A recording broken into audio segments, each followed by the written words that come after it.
우리 시간 빌립보서 4장 14절로 23절 말씀 보겠습니다. 빌립보서 4장 14절에서 23절, 신약성경 323페이지에 있습니다. 323페이지.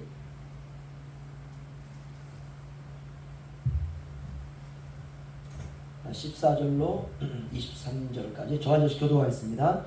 그러나 너희가 내 괴로움에 함께 참여하였으니 잘하였도다. 빌립보 사람들아, 너희도 알거니와 복음의 시초에 내가 마게도냐를 떠날 때에 주고받는 내 일에 참여한 교회가 너희 외에 아무도 없었느니라. 데살로니가에 있을 때에도 너희가 한 번뿐 아니라 두 번이나 나의 쓸 것을 보내었도다. 내가 선물을 구함이 아니요 오직 너희에게 유익하도록 풍성한 열매를 구함이라. 내게는 모든 것이 있고 또 풍부한지라 에바브로디도 편에 너희가 준 것을 받음으로 내가 풍족하니 이는 받으실 만한 향기로운 제물이요 하나님을 기쁘시게 하는 것이라.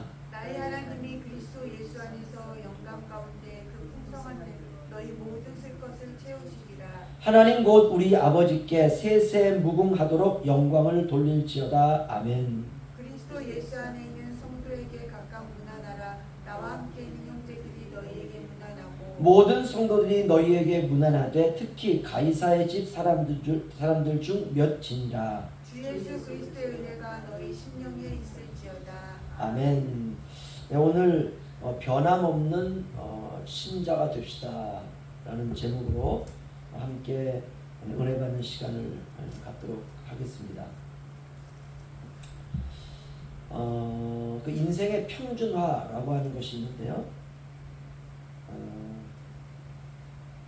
우리가 20대까지는 치열하게 사는 것 같습니다. 주로 이제 대학을 졸업할 때까지는 세상의 그 공교육이라고 하는 시스템 아래에서 그야말로 경쟁 구도죠. 그렇죠?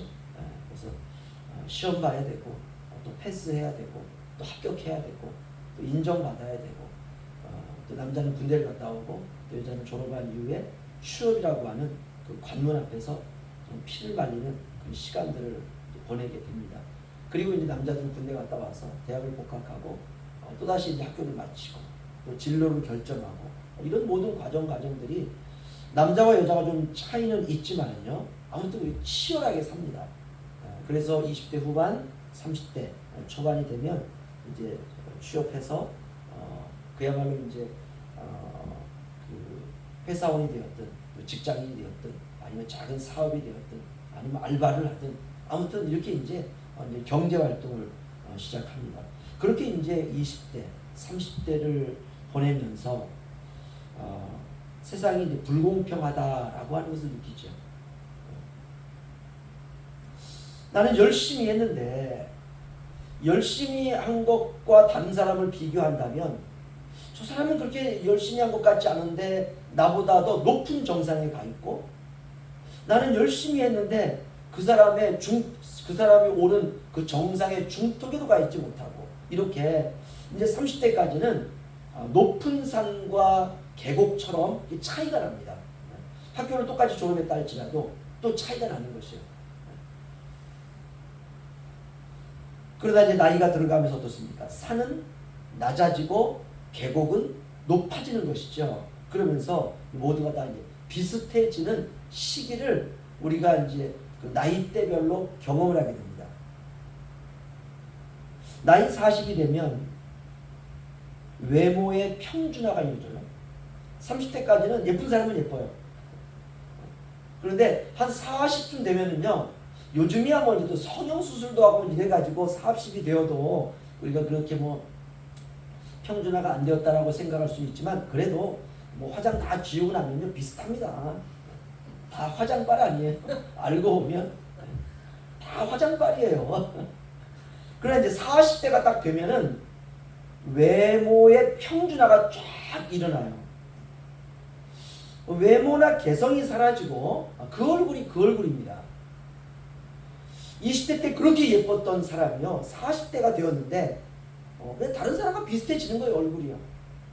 나이 50이 되면 학벌의 평준화가 일어납니다. 어느 대학을 나왔느냐 더 이상 묻지 않아요. 나이가 50이 되면 그게 그렇게 중요하지 않습니다. 그게 그거예요. 좋은 대학을 나왔든 뭐 좋고 나쁘다 이런 우열의 개념은 참 나쁜 거지만 아무튼 세상의 기준으로 봤을 때 그래 대학 뭐 좋은 데 나왔네. 대학 뭐 그러네. 이런데 50이 딱 되잖아요. 그러면은 묻지 않습니다. 따지지도 않아요. 나이 60이 되면 건강에 평준화가 나타나기 시작합니다. 몸이 아프기 시작해요. 60이 되면서부터. 누구나 다 아파요. 누구나. 나만 아픈 게 아니라 저 사람은 건강한 것 같은데 물어보면은 뭐 다른 질병들이 있는 거예요. 나이가 70이 되면 재산의 평준화가 일어납니다. 노인의 일상은 거기서 거기 대동소이합니다. 돈이 많건 돈이 적건 먹는 거 보면 비슷해요. 나이 70이 되면. 나이가 80이 되면 건강에 이제 다 병들어 가지고 이제 전부 약으로 살아가는 이런 또 평준화가 일어나요. 나이 90이 되면 생명의 평준화가 일어납니다. 산 사람이나 죽은 사람이나 다 큰 의미가 없어요. 살아있지만 마지못해 사는 거예요. 이런 우리가 육체의 변화를 통해서 하나님의 나라를 소망하는 방향으로 그리스도인들은 방향을 틀게 되는 겁니다. 내가 그게 중요하게 생각했던 것들이 이게 그게 중요했지 않구나. 이게 그게 그거구나. 우리가 이제 예수 그리스도를 믿고 이제 주님 안에서 믿음 생활을 이렇게 하지 않습니까? 오늘 특별히 이제 빌립보서 이제 마지막 설교 시간인데요. 우리가 신앙생활이라고 하는 것은 예수 그리스도를 믿는 믿음의 생활입니다. 다시 말하면 믿음으로 살아가는 생활이에요. 우리가 다른 것으로 살아가는 것이 아니라 믿음으로 사는 훈련입니다. 믿음으로 생각하고 믿음으로 말하고 믿음으로 느끼고 믿음으로 행동하고 믿음으로 사는 거예요. 과거에는 돈으로 살죠. 건강으로 살죠. 예수 믿기 전에는. 내가 가지고 있는 힘과 내가 가지고 있는 소유와 내가 이렇게 뭐 어느 정도 이렇게 성취한 그 어떤 성취의 목표들 이런 것들을 가지고 자랑하면서 살죠. 그런데 예수 그리스도 믿고 난 이후에는 그렇게 살지 않습니다. 믿음으로 생각하고 믿음으로 말하고 믿음으로 느끼고 믿음으로 행동하고 믿음으로 살아가고. 그러면 믿음이라고 하는 게 도대체 뭐냐? 믿음은 현실이 아니라 현실 너머에서 오는 하나님의 나라를 사모하며 사는 것이에요. 그러니까 더 이상 이 세상의 삶에 매이지 않는다는 것입니다. 만약 우리가 현실이 전부라면 우리는 눈에 보이는 것들만 추구하면서 살게 될 것입니다. 그런데 그렇지 않습니다. 현실은 도구예요. 우리가 믿음 생활을 하기 위해서 하나님께서 우리에게 주신 도구라고 하는 것을 알게 되는 것입니다. 그럼 현실은 과연 무엇이냐? 현실은 세상입니다. 우리가 육체를 가지고 살아가는 세상. 그러니까 이 세상을 살아갈 때 어떻게 살아야 되느냐? 믿음으로 사는 훈련, 이게 인생이에요. 직장을 가서도 믿음으로 사는 훈련을 하는 것이고 가정에서도 믿음으로 사는 훈련을 하는 것이고 여러분 다른 것 하지 마시고 믿음으로 사는 훈련을 잘 하시기를 주의 이름으로 부탁을 드립니다. 히브리서 11장 1절을 보면 이렇게 나옵니다. 믿음은 바라는 것들의 실상이요 보이지 않는 것들의 증거니. 이게 무슨 말이냐면요, 보이지 않지만 확실한 증거를 가지고 있는 하늘의 것, 이게 믿음이라는 거예요. 믿음은 바라는 것들의 실상, 우리가 바라는 것은 하나님의 나라거든요. 그것의 실상이 믿음이라는 것이에요. 믿음으로 바라고 믿음으로 소망하는 것, 바로 그 하나님의 나라가 실제로 존재한다라고 하는 그 믿음을 가지고 살아가는 것입니다. 그래서 히브리서 11장은 우리 앞서 살아갔던 믿음의 조상들이 다 그렇게 믿음으로 살아간 믿음의 자취를 히브리서 기자가 하나하나 이제 말하고 있습니다. 우리가 믿음으로 살아야 변하지 않는 신앙을 소유할 수 있습니다. 살면서요, 가장 이 꼴사나운 게 뭐냐면 믿는 사람이 변하는 것, 그게 가장 꼴사나워요. 저와 여러분만큼은 변하지 말고 정말 끝까지 믿음으로 살아내시길 주의 이름으로 축원합니다. 돈 몇 푼에 변하고 그 돈이 그게 모르게 중요합니까? 그렇죠? 그 사람이 돈 몇 푼에 변하는 거예요. 그럴 때 어떻습니까? 그냥 사람이 보기 싫잖아요. 그 돈이 뭔데? 조금 불편한 곳에 사람이 변하고 환경이 힘들다고 변하고 우리가 믿음으로 산다는 것은 불가능 속에 사는 것입니다. 초대교회 교인들은 모두가 다 환난과 핍박 속에 살았습니다. 그런데 그 속에서 변하는 사람들도 많았지만 변하지 않고 이 빌립보 교회 교인들처럼 자신의 목숨을 걸어가면서까지 신앙을 지킨 사람도 많다는 것입니다. 인생을 살아보니까는요, 제가 느끼는 게 뭐냐면 인생이 너무 짧다는 걸 느껴요. 그리고 인생이 별거 아닙니다. 아무리 외모가 아름답고 학력이 대단하고 소유가 많아도 세월이 지나서 아까 말씀드린 것처럼 40대, 50대, 60대, 70대, 80대, 90대, 10년 단위로 인생이 평준화돼요. 그렇게 중요하던 것이 50대 가면 중요하지 않아요. 그렇게 중요하던 것이 60대 가면 전부 병을 하나씩 짊어지고 살아갑니다. 인생을 살아보니까 인생이 짧고 인생이 별거 아니다 라고 하는 것을 알게 됩니다. 이 말은 우리가 그렇게 느낄 때가 온다는 것입니다. 따라서 우리가 현재 살아가는 우리의 삶 속에서 이런 것들을 초월하게 살아가는 것입니다. 우리가 돈 몇 푼에 인격을 걸어서는 안 되겠죠. 우리에게는 그것보다도 더 소중한 가치가 있습니다. 그것이 과연 뭘까? 그것은 다른 것이 아니라 믿음으로 사는 것입니다. 오늘 빌립보서 4장에서는 바울이 빌립보 교인들에게 이렇게 칭찬하고 있습니다. 14절로 18절 다시 한번 저와 한 절씩 교독하죠. 그러나 너희가 내 괴로움에 함께 참여하였으니 잘하였도다. 빌립보 사람들아 너희도 알거니와 복음의 시초에 내가 마게도냐를 떠날 때 주고받는 때에 참여한 교회가 너희의 아무도 없었느니라. 데살로니가에 있을 때에도 너희가 한 번뿐 아니라 두 번이나 나의 쓸 것을 보내었도다. 내가 선물을 구한 게 아니요 오직 너희에게 유익하도록 풍성한 열매를 구하느니라. 내게는 모든 것이 있고 또 풍부한지라 에바브로 디도 편에 너희가 준 것을 받음으로 내가 풍족하니 이는 받으실 만한 향기로운 제물이요 하나님을 기쁘시게 한 것이라. 아멘. 한마디로 말하면요, 본문이 굉장히 좀 길지만 한마디로 말하면 이겁니다. 너희가 변함없이 나를 도와주었다 이 말이에요. 빌립보 교회는 제가 빌립보서를 설교를 시작하면서 이렇게 말씀드렸습니다. 빌립보 교회는 가난한 교회다.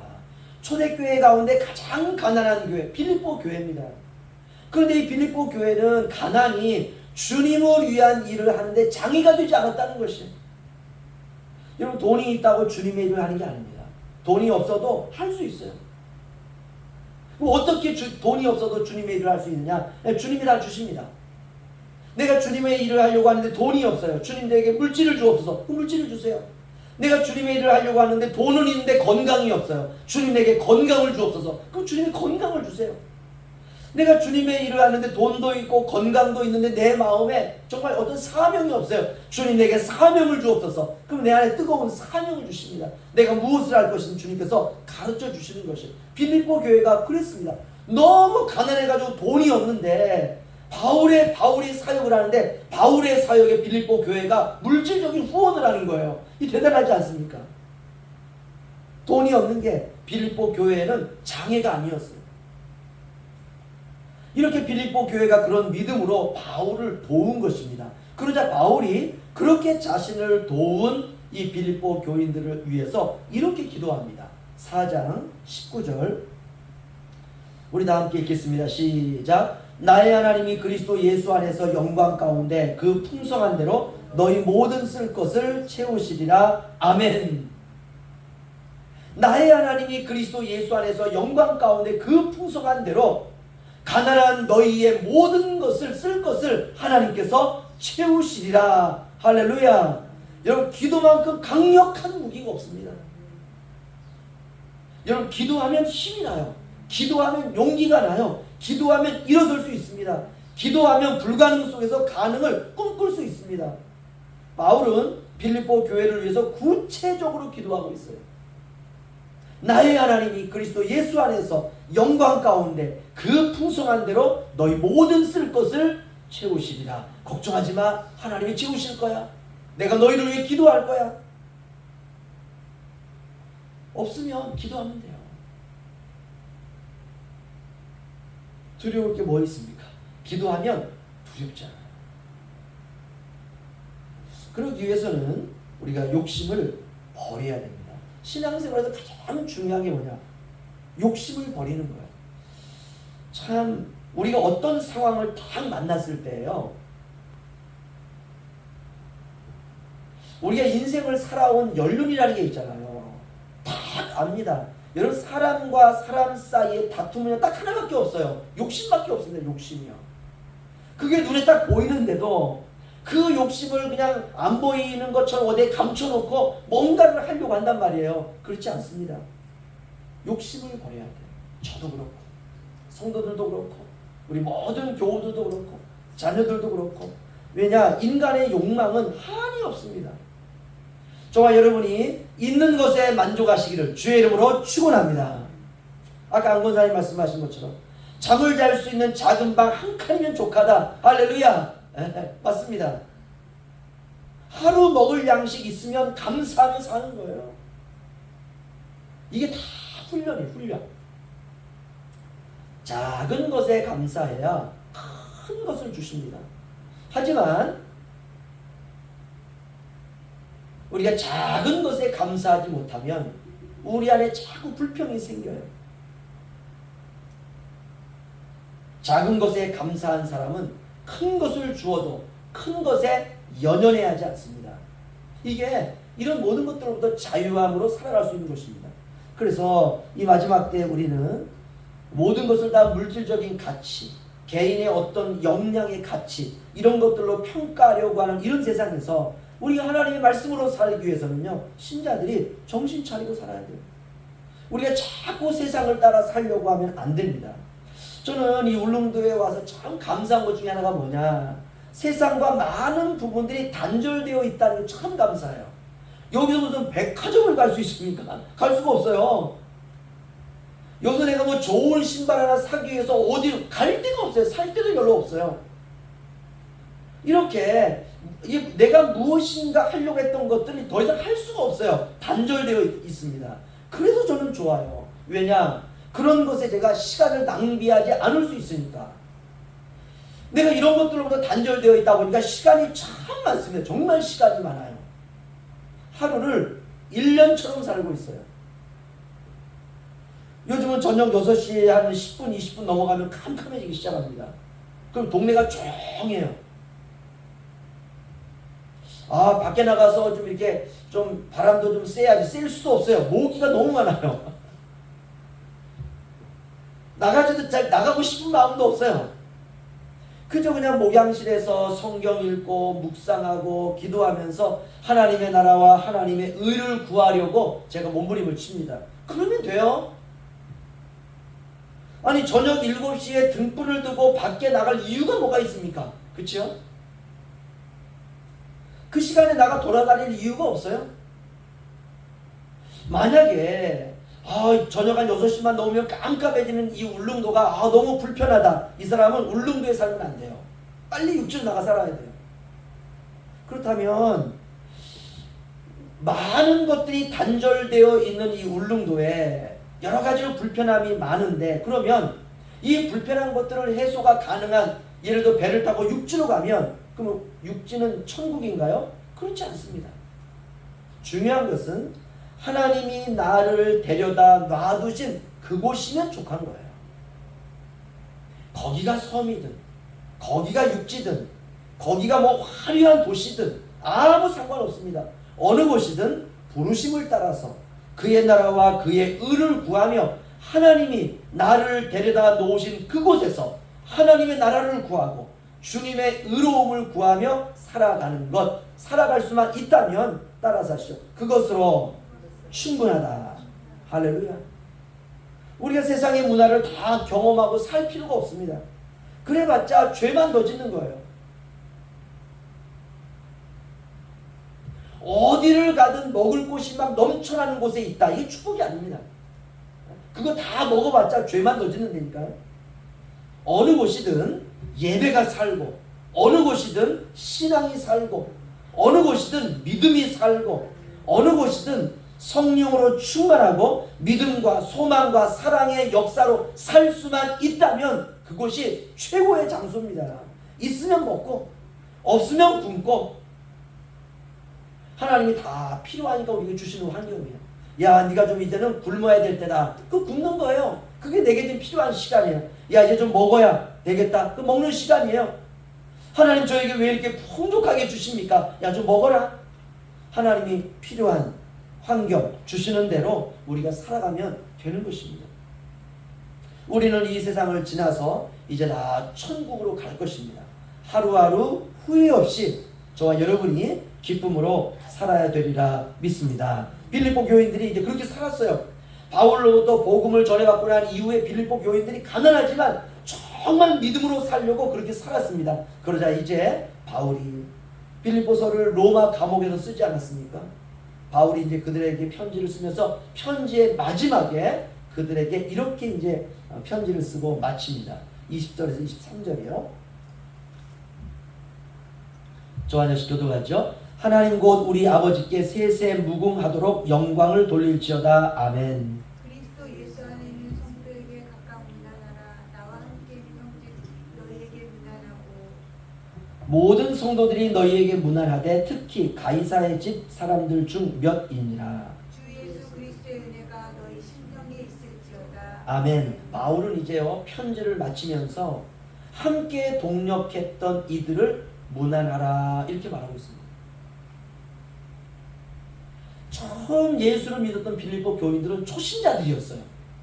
그런데 이제 바울이 이제 그 빌립보 교회를 세우고 그들을 지속적으로 그들에게 말씀을 전하고 이제 바울이 어떤 의미에서 세상을 떠날 때가 됐습니다. 이제 헤어질 때가 된 거예요. 그만큼 시간이 이제 흐르는 겁니다. 그때 빌립보 교회를 딱 바라보았을 때 바울이 바라보았을 때요 빌립보 교회가 굉장히 성숙한 성도들이 되어 있는 것이에요. 서로 격려하고 서로 위로하고 서로 힘을 북돋아 주라는 것입니다. 내가 어디에 있느냐 장소가 문제되지 않습니다. 어디서든 그의 나라와 그의 의를 구하며 사시기를 주의 이름으로 축원합니다. 어디서든 거룩하게 사시기를 주의 이름으로 축원합니다. 어디서든 하나님께 영광이 되는 삶을 사시기를 주님의 이름으로 축원합니다. 그러면 돼요. 세월이 갈수록 죄와 멀어지고 세월이 갈수록 성령님과 가까워지고 세월이 갈수록 세상에 물들지 아니하고 세월이 갈수록 하늘에 물들고 세월이 갈수록 좋은 거는 간직해야 돼요. 장점은. 저도 그렇고 오늘 예배에 참석하신 모든 분들이 시간이 가면 갈수록 나이가 들어가면 갈수록 죄와 멀어지고 성령님과 가까워지고 세상에 물들지 않고 하늘과 가까워지고 내가 가지고 있는 소유에 연연해하지 않고 천국에 매이시기를 주님의 이름으로 부탁을 드립니다. 이렇게 우리가 하루하루 두려움과 확신과 소망 가운데 사는 거예요. 여기서 두려움이라고 하는 것은 주님을 떠나 사는 것에 대한 두려움입니다. 여러분 주님과 딱 붙어 사세요. 주님께 껌딱지처럼 딱 붙어서 살아가세요. 빌립보 교회는 바울에 의해서 세워졌습니다. 편지를 마치면서 바울은 빌립보 교회를 생각하니까 흐뭇한 거예요. 저와 여러분에게도 그런 날이 옵니다. 끝까지 변함없는 아름다운 성도로 저와 여러분이 남으시기를 주의 이름으로 부탁을 드립니다. 기도하겠습니다.